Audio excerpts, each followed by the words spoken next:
इमरान खान ने वादे कर दिया है कि एक हफ्ते के अंदर अंदर पंजाब असेंबली तहलील करने की तारीख का ऐलान कर दिया जाएगा और काफ लीग इस मामले पर तहरीक इंसाफ के साथ खड़ी है। मगर हुकूमत का मानना है कि काफ लीग इस वक्त असेंबली तहलील नहीं करेगी और करेगी भी तो भी जिस सूबे में असेंबली तहलील होगी वहां इलेक्शन करा दिया जाएगा।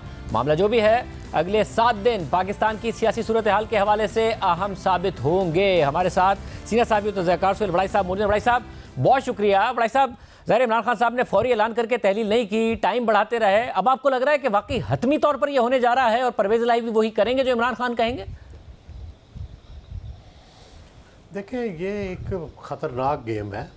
इससे इलेक्शन तो ज़ाहिर है करीब आ जाएंगे और जब वो रिज़ाइन देंगे तो मेरा ख़्याल है या डिज़ाल्व करना चाहेंगे तो मेरा ख़्याल है परवेज़ इलाही कर देंगे। उनके पास चॉइस नहीं है, उन्हें अगली पॉलिटिक्स भी करनी है और वो इमरान खान को छोड़ना अफोर्ड नहीं करते क्योंकि दूसरी तरफ नून लीग है और उनके मुखालिफ हैं, उनके ख़िलाफ़ उन्होंने इलेक्शन लड़ना है।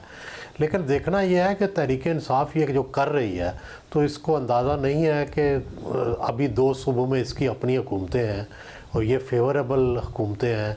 यहाँ पर वो एक तरह से पनाह भी लेते हैं। इमरान खान उस दिन से ज़मान पार्क आके लाहौर बैठे हुए हैं, बनी गाला नहीं जाते, तो फिर इनके पास कोई पनाहगाह नहीं रहेगी, ना खैबर पख्तूनख्वा रहेगी, ना ये रहेगी। यहाँ जो केयर टेकर्स आएंगे या जो भी नई गवर्नमेंट्स आएंगी वो ज़ाहिर है इनकी अपनी हुकूमतें तो नहीं होंगी, वो दूसरी होंगी।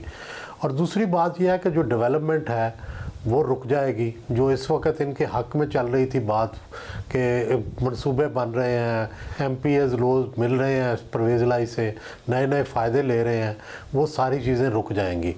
लेकिन दूसरी तरफ ज़ाहिर है कि अगर वो इलेक्शन करवाना चाहते हैं तो ये उसका वाहिद रास्ता है कि वो असम्बलियों से रिज़ाइन करें या असम्बलियाँ डिज़ाल्व करें और असम्बलियाँ डिज़ाल्व करके नए इलेक्शन की तरफ जाएं। और मेरा ख्याल है कि फिर हुकूमत के लिए भी मुश्किल हो जाएगा।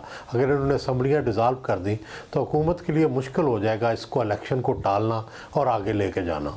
मगर बड़ाई साहब, जब शुरू में इमरान खान साहब ने ऐलान किया तो हुकूमत में एक पैनिक नज़र आती थी जिसकी वजह से तहरीक इंसाफ उन पर इल्ज़ाम लगा रही थी कि इलेक्शन से लड़ते हैं। फिर अचानक हुकूमत की जो बयानात हैं वो तब्दील हुए और उन्होंने कहा जी आप करें तहलील और हम इलेक्शन लड़ने को तैयार हैं। फिर तहरीक इंसाफ ने नहीं तहलील की अब तक। ये क्या हुआ? हुकूमत को कोई गारंटी मिली या हुकूमत को ये यकीन हो गया कि असेंबलियाँ तहलील नहीं होंगी? ये अचानक क्या तब्दीली आई? मुझे यूँ लगता है कि जो पाकिस्तान के अदारे हैं वो उनकी राय जो है PDM के साथ मिलती जुलती है। शायद वो इमरान खान का ये जो मुतालबा है इससे वो मुत्फिक नहीं है और ना इस मुतालबे को वो चाहते हैं कि इस पर अमल किया जाए।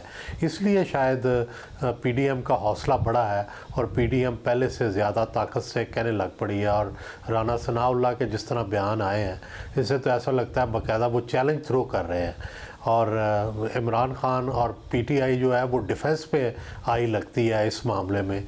जितना पहले वो एग्रेसिव थे उतने नहीं लगते। तो बड़ाई साहब, आप तो ज़ाहिर इलेक्शन पॉलिटिक्स को बड़ा अच्छी तरह जानते हैं, कॉन्स्टिट्यूंसी पॉलिटिक्स को बहुत करीब से देखते हैं। आपको लगता है कि जो नून लीग चैलेंज दे रही है, PDM चैलेंज दे रही है, उनका उसको नुकसान ही नहीं होगा? खान साहब की पॉपुलैरिटी आप कैसे देख रहे हैं मुख्तलिफ कॉन्स्टिट्यूंसीज में अगर दोबारा पंजाब में इलेक्शन हो जाता है? देखिए, अगर तो सिर्फ इलेक्शन का देखना है या लोगों के वोटों का देखना है वो तो इस वक्त इमरान खान पॉपुलर हैं। लेकिन ये भी मद्देनज़र रखें कि इस दौरान नवाज़ शरीफ भी वापस आएंगे, वो भी अपना बयानिया बनाएंगे। और दूसरी तरफ पाकिस्तान में कोई भी इलेक्शन ऐसा नहीं होता कि जिसमें एस्टेब्लिशमेंट का टिल्ट नज़र नहीं आता। तो एस्टेब्लिशमेंट का टिल्ट क्या होगा ये भी बड़ा मैटर करेगा। तो एस्टेब्लिशमेंट का टिल्ट, नवाज़ शरीफ का बयानिया, ये 2 रुकावटें होंगी इमरान खान की बहुत ज़्यादा मेजॉरिटी लेने में। लेकिन बहरहाल फ़िलहाल अगर देखा जाए तो पॉपुलर वोट तो इमरान खान के साथ है और अगर फ़ौरन इलेक्शन हुए तो इमरान खान जीत जाएंगे।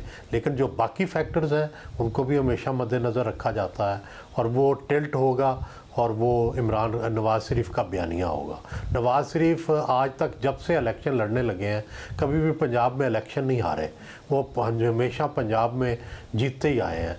तो ये एक उनका भी रिकॉर्ड है, तो ये रिकॉर्ड भी तोड़ना मुश्किल होगा। अच्छा, और फिर खान साहब साथ में प्रेशर डाल रहे हैं नई अस्करी क़यादत पर, उन्हें खुदा का वास्ता भी दे रहे हैं, कुछ ज़रा तारीफ़ें भी कर रहे हैं, मगर यही कह रहे हैं कि अच्छी बातें सुनी आ रही, खुद साथ काम कर चुके हैं। DG ISI थे इमरान खान साहब के दौर में, 8 महीने बाद उन्हें हटाकर जनरल फैज़ को लेकर आए थे, और जो किस्से हैं वो आपने भी सुने होंगे कि उन्होंने जो मुबैना करप्शन के वाक़यात हैं वो इमरान खान साहब के सामने रख दिए थे, तो बजाय इसके कार्रवाई होती उन्हें हटा दिया था। आखिर में इसका दबाव बढ़ाने में इमरान खान साहब कामयाब हो जाएंगे जब वो बराह रास्त मुतालबा कर रहे हैं उनसे? देखिए, मेरा ये ख्याल है कि जो नए आर्मी चीफ़ हैं वो बड़े प्रोफेशनल हैं, बड़े गैर मुतनाज़िया हैं, और वो चाहेंगे कि अपने गैर मुतनाज़िया किरदार को निभाएं, लेकिन फ़ैसलों के बारे में हाँ ना तो ज़ाहिर है उन्हें करनी पड़ेगी। ये तो नहीं हो सकता कि वो फ़ैसलों में शरीक ना हो।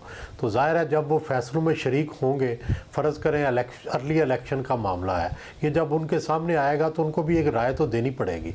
और मेरा ये ख्याल है कि अभी तक ऐसा लगता है कि अदारे जो हैं वो फौरी इलेक्शन के हामी नहीं हैं, और अगर वो फौरी इलेक्शन के हामी नहीं हैं तो ये बात इमरान खान के ख़िलाफ़ जाती है, और इमरान खान साहब इस चीज़ को फ़ील भी करेंगे और इस चीज़ को फिर एक्सप्लॉइट भी करने की कोशिश करें।